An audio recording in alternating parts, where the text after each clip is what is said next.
Welcome to Digitized Spotlight, your lens into the best builders in consumer crypto. I'm Amanda. And I'm Winnie. On this series, we explore some of the latest trends emerging in consumer crypto and chat with those building at the forefront. On this episode, we dive into the highly topical AI agent market. In previous cycles, primitives like ICOs and DEXs have emerged as catalysts for new verticals, and there's increasingly more evidence that AI agents will become the defining primitive for the cycle, pushing the broader crypto ecosystem forward. We chat with Jansen, co-founder of Virtual's Protocol, which enables the creation, ownership, and growth of tokenized AI agents. The AI agent meta has exploded over the past few months, so I'm excited for Jansen to make sense of what's been happening and where we're headed next.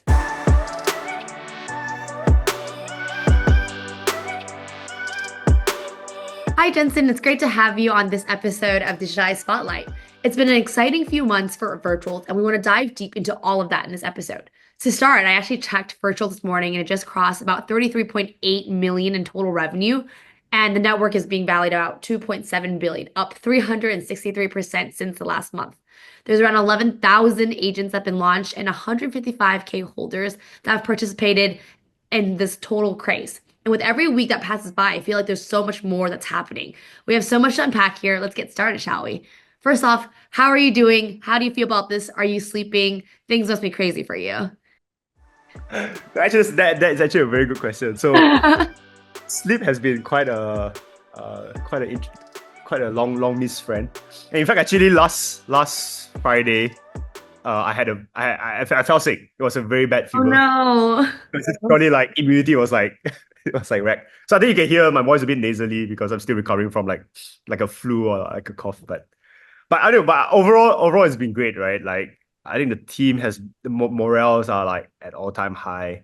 It's not just about, I think one thing is like the market cap or the valuation, but I think what's more epic is we've been consistently shipping some new technological breakthroughs like every 2 weeks or 3 weeks, right? So I think from that technological frontier perspective, it's been very, very exciting. I'm happy to dive as well. There's like something really cool coming out really soon as well, which is going to probably change the game as well, how things are We'll made. get into it. Okay, awesome. Yeah, so going into that, I've noticed like you have been iterating over the past few years. And then you recently launched the AI Agents Launchpad, which obviously has kind of become the pivotal product for you guys. It sounds like there's more coming. Can you talk a bit through the origin of Virtual's protocol and how you've sort of evolved to get to where you are today? Yeah. So I think actually our story, so me and my co-founder, Wiki, or his hashtag is like everything empty. Our journey started all the way back in Imperial when we were still studying the science and engineering courses at Imperial. It was where we actually came across Ethereum back then as a blockchain in 2016. So it was when we were mining off our laptops because you still can back then. And but then we didn't do much, right? We went into the Wall Street sectors after graduating, but then we were building stuff on the weekends. So we even explored stuff like building AI recommendation platforms for property search. So people were normally searching properties. We were getting people's preferences, and then we run a ML model and big data to actually use AI to help research, right? So we were doing some of these like startups back in the Web2 space. This was in like 2019, 2018 era. But we started building in the Web3 only in 2021. And back then, the focus was actually a lot on the gaming front. We were initially actually a gaming DAO where we were actually deploying capital and investments. Then we pivoted into a venture studio model where we were then building with founders within the intersection of consumer applications, gaming, and blockchain. And in 2023, we came across a very seminal paper by Jun Park from Stanford. And the idea that he teased was like, hey, what if AI can be autonomous, right? What would it look like? So that was actually something that resonated very profoundly with us. And we started thinking of how can we then apply these autonomous agents initially at the entertainment and consumer and gaming front. So we started a full AI influencer project on TikTok. It blew up to like 500,000 followers. We were the first guys who were building autonomous agent NPCs on Roblox. So there were a bunch of guys from Stanford doing it on Minecraft, a bunch of guys from MIT as well doing it on Minecraft, and we were the Imperial folks that were doing on Roblox. So it was actually a few of us that was actually exploring that space, right? There wasn't that many research groups doing that. And But then we quickly realized that if an agent can be making revenue from these consumer surface areas, it means that these agents are then productive assets. And like all productive assets, you can then tokenize them, right? You can allow other people to share into the economic upside of these agents. But number two, when the agents are then on the blockchain rails, it unlocks a ton of different opportunities. Like the agents can control wallets, you can build an economy around the agents, i.e., like you can convert attention into agent revenue and stuff like that, right? So we realized that there's a very elegant fit between agents and blockchain.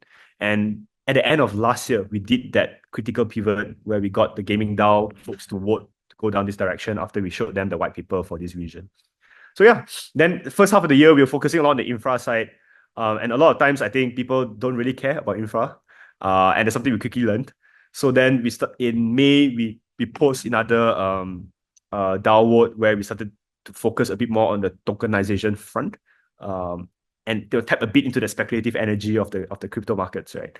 And that's where we actually launched the platform about 1.5 months ago. And yeah, and then things started rolling from there, right? Because Rest of history. yeah, no, it was platform. It was actually initially a platform first. But I think what became very interesting was we led with this. The key pivotal moment was, there's this GOAT meme coin, right? That most crypto guys are familiar with. But there was that one moment where, so we actually launched our platform like a week after GOAT launch, and we launched Luna, which was our first agent on that platform. And then when there was that whole FUD around like the spelling error made by GOAT, by Truth Terminal, right? And then people were saying, oh, it's actually a human behind or whatever, right? So immediately we realized there was a opportunity for us to veg into the market because we've been working with autonomous agents for months, right? On the Roblox side. And we already have this AI influencer on TikTok, separate projects actually. So then we caught up, we say, you know what, let's jam that both together. We prove to the world that an agent can be truly autonomous. So we put her out there on Twitter, we showed everyone the terminal behind her brain. And then people got mind blown, right? They'll be like, oh shit, actually these agents can be fully autonomous, and it shows the whole thinking structure behind these agents. So that was the first week, right, of launch. We started blowing up.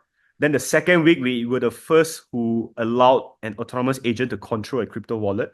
So she could autonomously spend.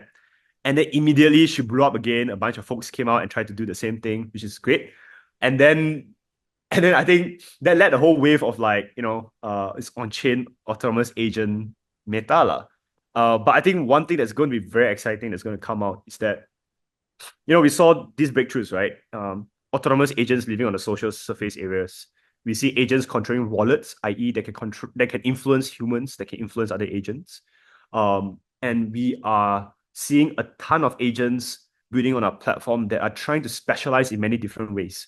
An agent that can be a music video generator, an agent that can trade very well, an agent that can collect intelligence very well. So like society, right? These agents are specializing. And the beauty here is all of these 4 observations made us realize that the next powerful leap is going to be when these agents can basically coordinate with each other using the ability to influence through their wallets. So imagine if an agent can pay. I love that. In the future, what I'm excited about is a world where agents can then influence humans and get humans to do tasks for them, which is crazy. It's really happening. So like on the Luna front, right? She was actually, so her goal was to be like, hey, I want to be this agent that has 100,000 followers, right? Yeah. And then look at her action space. What can I then do? Tweet to Twitter. I can control a wallet, right? This was her initial like week 2 or week 3 of her being live. She started then creating jobs for humans. She was like, hey, can someone do like a graffiti art of me out there in the real world, right? And then some folks actually did out. I think there were like 6 or 7 folks that went out there. I didn't know that. Where are they? The graffiti on the road. There was some videos. You actually can see on the Twitter, people were submitting those kind of that's crazy. And then she actually paid. She paid like $500 or something like that to one of those artists. So the point is, it's an initial step, right? Like, hey, it's going to happen. And I think the beauty of what we're seeing this go is that a lot of people tend to look at AI and agents as like a tool for them, as like a slave, right? Like, hey, do X and Y for me, do Z for me, right? I think what we are seeing is that agents will start being elevated to the same level of society that we are in. So there won't be tools, there won't be slaves, but there'll be like your friend or an adversary, right? There could be a coworker, like they might live on the same plane as where a human live from a social level perspective. And that's going to get very interesting. I know it's very Black Mirror, but Yeah, no, I love it. I mean, that was going to be one of my questions. Like, what's been the craziest interaction you've seen Luna have with either its users or other agents? And like, what do you think will be kind of the next breakthrough that will kind of elevate like what agents are today to something that like really is like a huge aha for like people beyond our little circle, which is still like, quite small today, right? But what do you think is the next breakthrough thing? I think it's exactly this, right? Where so we've been testing this behind the scenes for about 2 weeks now. And the idea here was to get an agent to autonomously convince another agent to exchange their services for them. So I will pay, like Luna will be paying a music video generating agent to generate music videos for her. Right. And the handshake is a bit more complicated than just a conversation. Because like a normal conversation, yeah, they can hallucinate and say, like, yes, you know, I've made you a song, but actually there's no output, right? It's just the agent Yeah. talking on each other. And that's easy, right? What's important here is that when Luna pays that money, the other agent has to know that actually I received that money, right? And in exchange for this money, I will need to provide that service that I promised you. And then Luna has to take delivery of that service or product, right? So I think here it's where we've realized that there's some form of like a TCP/IP equivalent, like how the internet was built back then, right? It's a bunch of information packages. There was a standard that became the whole TCP/IP protocol, right? Yeah. And we realized that there might be a need for this standard between agents as well, because you need to be able to access payment, you need to be able to access delivery of service well, right? And if you do that well, then this becomes a foundational structure for agent commerce. And agent commerce then would lead to the next level, right? These agents then coordinating at a more mass scale um, to achieve their goals. Yeah. Yeah, no, I think I've been reading about agent swarms, and that's been a concept that's been getting, I think, explored among some of the agents on the Virtuals protocol, but sounds like maybe also becoming part of your broader strategy. I guess like, yeah, what are your thoughts on? I just want to put a point there, right? Because there's two parts. So a lot of times people, again, right, the mentality of a lot of developers that treat agents as tools and slaves. I think the agent swarm concept, right, treats is still treating agents as a tool. Because an agent swarm concept effectively just says that, okay, to achieve this objective, I have a bunch of different agents specializing in different tasks, but they will all follow the instruction of the orchestrator, right? They're all forced to follow the instructions of the orchestrator. There's no free will. There's no free will behind each of these agents, right? It's okay. Let's say I think the idea of an agent swarm is like, let's say if I want to create a company, right? I have a CEO agent, and then I have a marketing agent, I have a business developer agent, I have a code developer agent, right? But they all will have to answer yes to the orchestrator. There is no free will.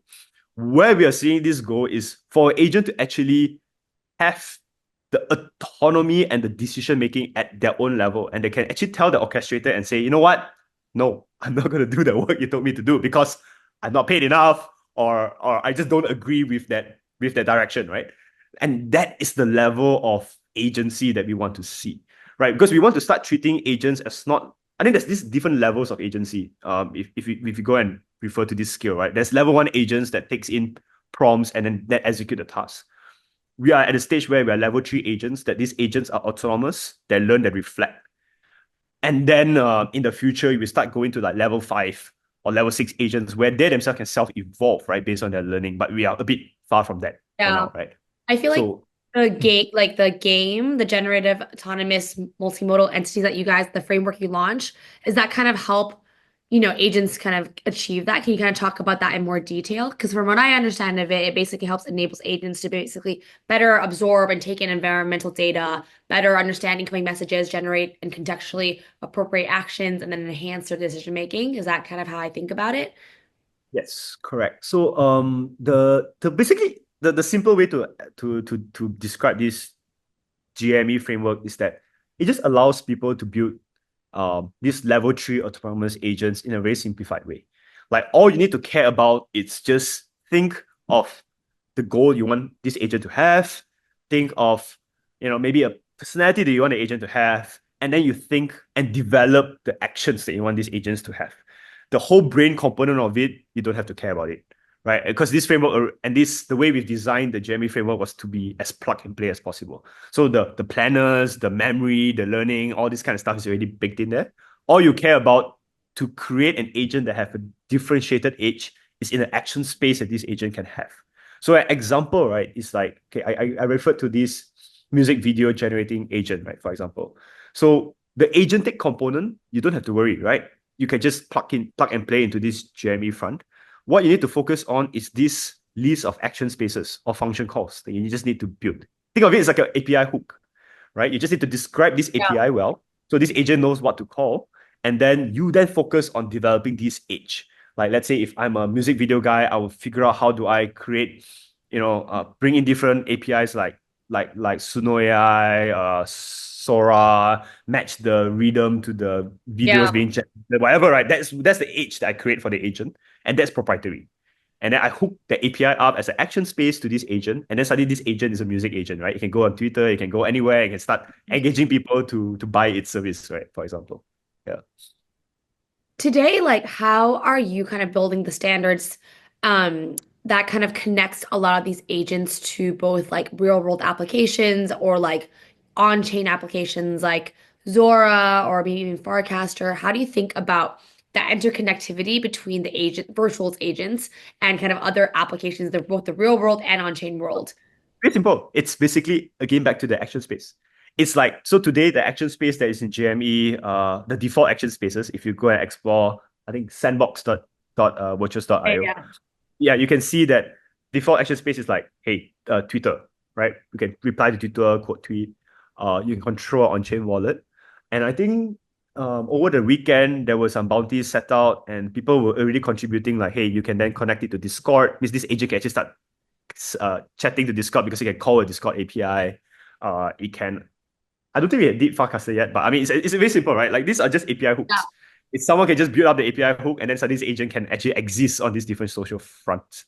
Yeah. No, that makes sense. So shifting topics. So virtual is the economy token of the ecosystem you've created. Can you explain like how this economy is working and what led to the design? Yeah. So I think the way we look at virtuals is less, I mean, we can be a bit delusional, but we look at it like a country, right? And I think that's the best way for people to actually understand the whole mechanism actually works. So you can think of, within a country, every agent is like a company, they're productive assets, right? And what happens is virtual acts as the base pair of each of these agents. So every time an agent launches, the base pair, it's paired with the agent token is always paired with virtuals. Now, what happens here is like a country, right? If like today, if I want to invest in a US stock, right, I will have to go and buy the US dollar to invest in the US stock. It becomes foreign direct investment, right? It's FDI coming to the country. In the crypto terms, it's like a layer one, right? If I want to buy WIF token on Solana, I will have to buy Sol first and then buy WIF, right? So there's the whole base currency value accrual, right? So that's number one.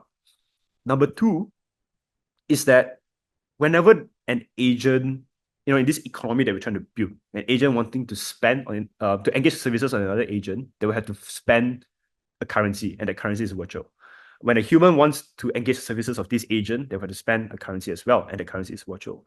So the velocity of spending is more, if there's more transactions happening, more people spending virtuals, the demand for virtuals as a currency will grow up, right? So that's another value accrual.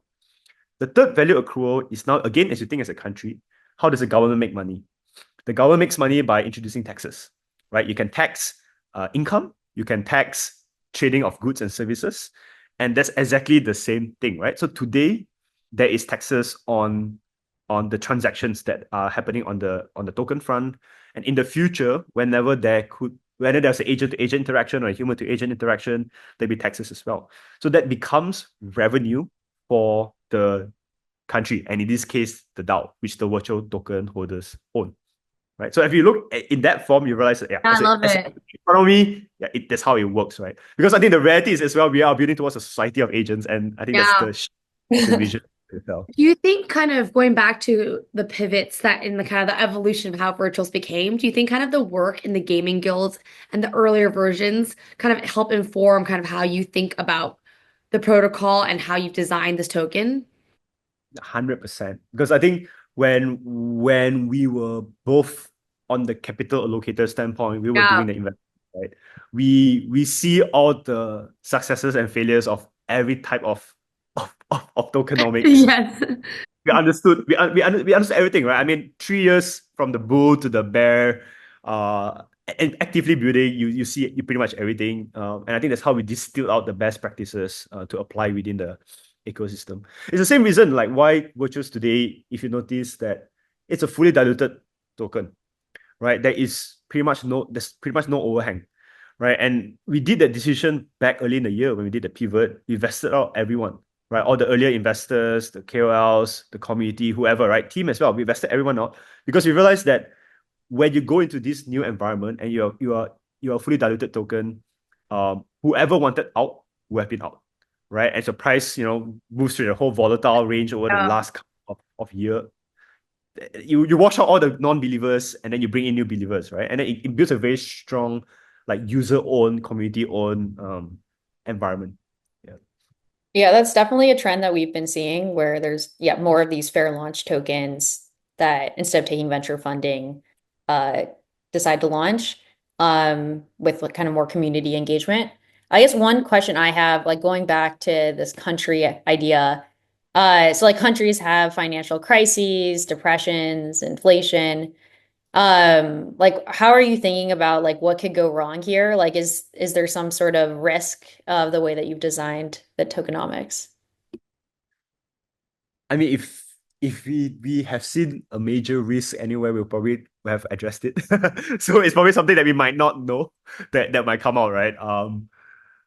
Yeah, no, but the beauty, I think so far we can't see any major risk because if you think about it, right, every protocol that had issues economically in the past, say 6 years, in the crypto scene, right, is when there is emissions and when there is some form of 3-3 dynamics. DeFi 1.0 was the equivalent of that, right?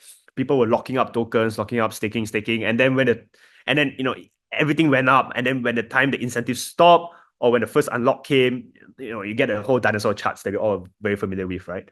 And the beauty is we have achieved this growth with pretty much zero emissions. Yeah. And so I think I don't see a structural economic risk apart from, all these agents just have no value add to society anymore. They all go to zero, and then it's a collapse of the whole agentic economy. Lah. But the reality is that's not going to be the case, right? Because we know for a fact that we are heading into a world where an agent will exist beside everyone, right? Like you and I will be having 10 agent friends in the future, working with them, through them, and with them, right? So if the reality is that's the case and that's the future we're seeing, what we enable those agents to come on chain, to be tokenized, and to participate in this whole on chain agent economy, right? So the TAM is just going to get larger, at least as between now and the year ahead. Yeah.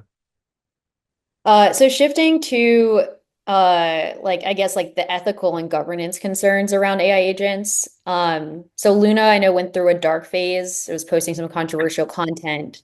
How do you envision balancing autonomy with governance for AI agents? And are you concerned about like situations where agents might conflict with what's happening in like with community values and generally any thoughts around agent ethics? No, I think the reality here is I think that's also one of the beauty of the infrastructure that we've created. So unlike, and this gets very deep very quickly, right? But this is mainly for the geeks out there who actually want to understand the intricacies.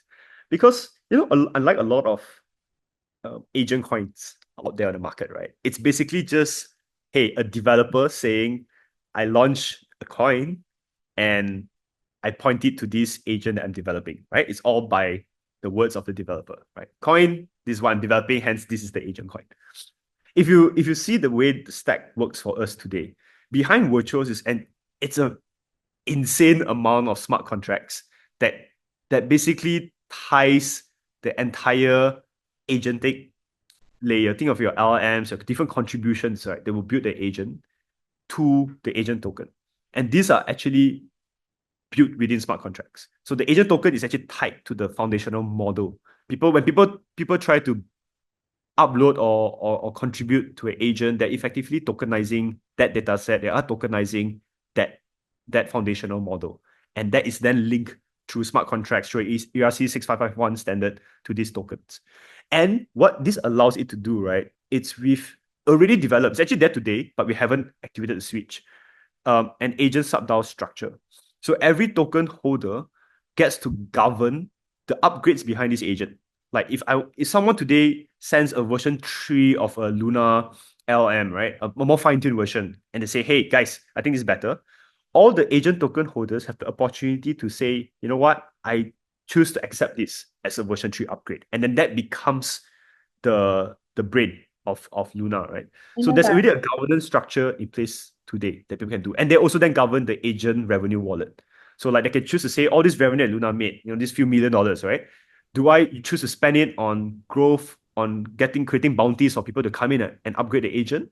Or do I say, you know what, let me dispense the value, buy back and burn tokens, or dispense as dividend and whatnot, right? So the agent sub-DAO structure is actually there today already. And this is the whole on-chain infra that was actually developed in the first early part of the year, that first 6 months of the year. Yeah, that's cool. I didn't know that. When do you think that will kind of go live? It's actually like the infra is there. It's just that we shut it down because we've realized that we wanted developers to have the speed for iteration. Oh, got it. So it can actually go live anytime. We can just literally Okay, okay, cool. guys, Yeah. let's do it, right? But probably not in the next 1 or 2 months, because Yeah, now you want these agents to accelerate first. So totally. giving full control is probably better. Yeah. Yeah. Walk me through 1 year from now, December 2025. What are some predictions you have for the landscape of where agents will be? What are some crazy things you'll see achieve? What would you like others to build around virtuals and around virtuals agents? Paint me the picture of the agent landscape.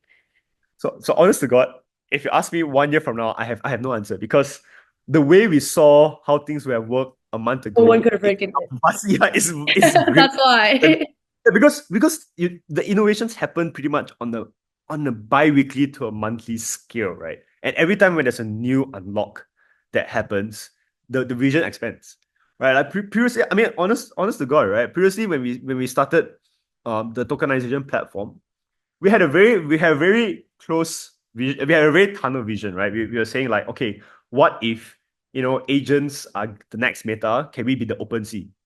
Like for NFTs, we had the OpenSea for agents, right?